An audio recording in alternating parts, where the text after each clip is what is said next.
बस वो शक की नज़र से यार वक्त देखते रहते थे, तो इसकी वजह से ना बस वो छोड़ के चले गए। कह रहे मेरे से नहीं अब खर्चा बर्दाश्त होता आप लोगों का।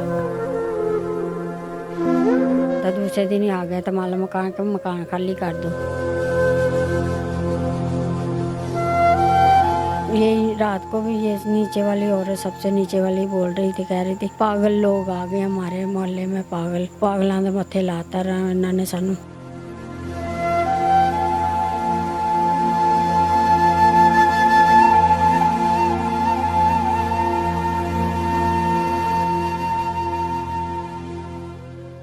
भिखारी भी तो मांग के खाते हैं ना, ये भी मांग के खा लेंगे, यही हो सकता है।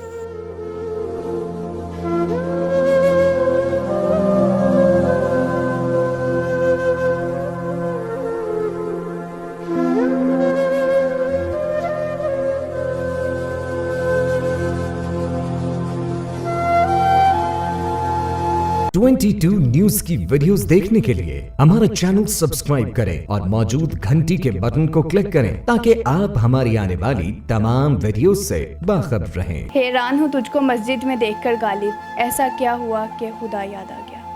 अस्सलाम वालेकुम नाज़रीन, मैं हूँ आपकी मेज़बान महविश महर, आप देख रहे हैं 22 न्यूज़।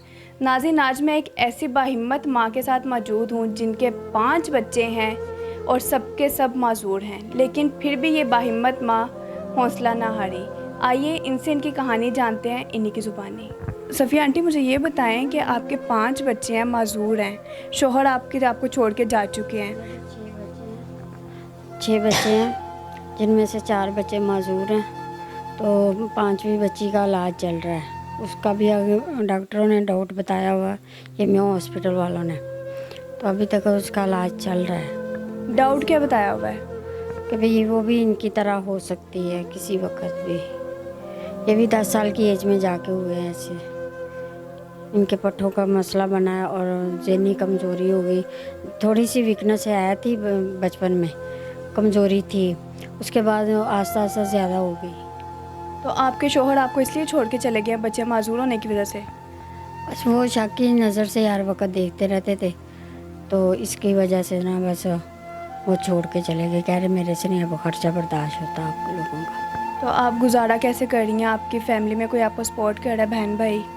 मोहल्ले वाले सपोर्ट कर रहे हैं, अभी तो मोहल्ले वाले साथ दे रहे हैं, पहले भी देते थे, उनके होते हुए भी देते थे, तो वो चले भी गए हैं तो वो अब भी साथ दे रहे हैं। ठीक है, जहाँ पर मैं किसी के घर में काम करती होती थी, जिनके घरों में, वो भी अभी मेरा साथ दे रहे हैं।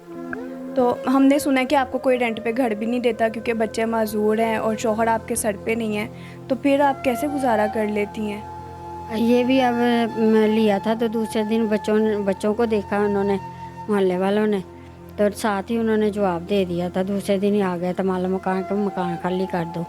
तो मैंने उनकी मिन्नत करके मैंने कहा मेरे पास इतना वसाइल नहीं है कि मैं अभी अर्जेंट फिर उठाने के पैसे दूँ सामान, मेरे बच्चे तो उठा नहीं सकते।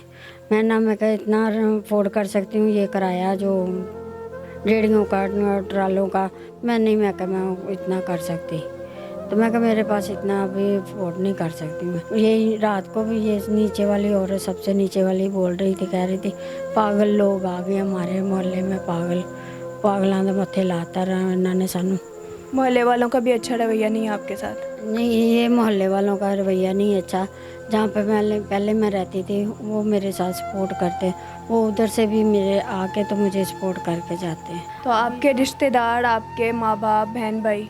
ना मेरी माँ है, ना बहन है, ना भाई है, ना वाले साहब है। वालदा मेरी बचपन में ही फौत हो गई थी, 3 साल की थी मैं जब मेरी वालदा फौत हो गई थी। तो पापा मेरे बाद में फौत हो गए। उन्होंने माँ बन के मुझे पाला था, उन्होंने मुझे शादी की उन्होंने, लेकिन मुझे इतना नहीं पता था कि मेरी शादी में इतनी प्रॉब्लमें आएंगी कि जो मैं सारी ज़िंदगी प्रॉब्लम में गुजारूंगी, मुझे नहीं पता था। तो शोहर आपको छोड़ के गए हैं तो बच्चों को भी नहीं मिलते बाद में? नहीं, वो नहीं मिलते, बाहर स्कूल जाते हैं ना जिस वक्त बच्चे, उधर से मिल लेते हैं। तो ससुराल वालों में से कोई भी नहीं मिलता? नहीं, कोई भी नहीं मिलता, सब छोड़ के चले गए होंगे? सब छोड़ के चले गए। इस टाइम आपकी बेटी है जिनके सर पे आप गुजारा करी? बस मेरी बेटी है, उसके सर पे मैं बैठी हूँ। और कौन कौन आपकी हेल्प करता है? और मेरे मोहल्ले वाले करते हैं बस बेटे, और कुछ नहीं करने। या जहाँ पे मैं काम करती रही हूँ, 3-4 घर हैं ऐसे, वो मुझे देते हैं। तो एक बाजी है, वो मेरी हेल्प करती है, 5,000 महीना भेजती है मुझे वो। तो कुछ मुझे उधार करने पड़ जाते हैं, वो जब आते हैं मैं उस वक़्त दे देती हूँ, फिर बाद में मैं फिर बैठी रहती हूँ, फिर आगे से फिर पकड़ती हूँ, फिर इस्तेमाल करती हूँ, फिर जैसे ऐसी तरह बस ज़िंदगी गुजार रही हूँ। तो बच्चों के जो मेडिकल के अखराजात होते हैं वो कहाँ से पूरे करती हैं? वो अभी मेरे पास कोई गुंजाइश नहीं होती, लेकिन फिर भी मजबूरी से मुझे कहीं ना कहीं से पकड़ने पड़ते हैं, किसी ना किसी की मिन्नत करनी पड़ती है, लेके तो जाके मुझे फिर इलाज करवाना पड़ता है। आपके शोहर को गए हुए कितना अरसा हो गया है?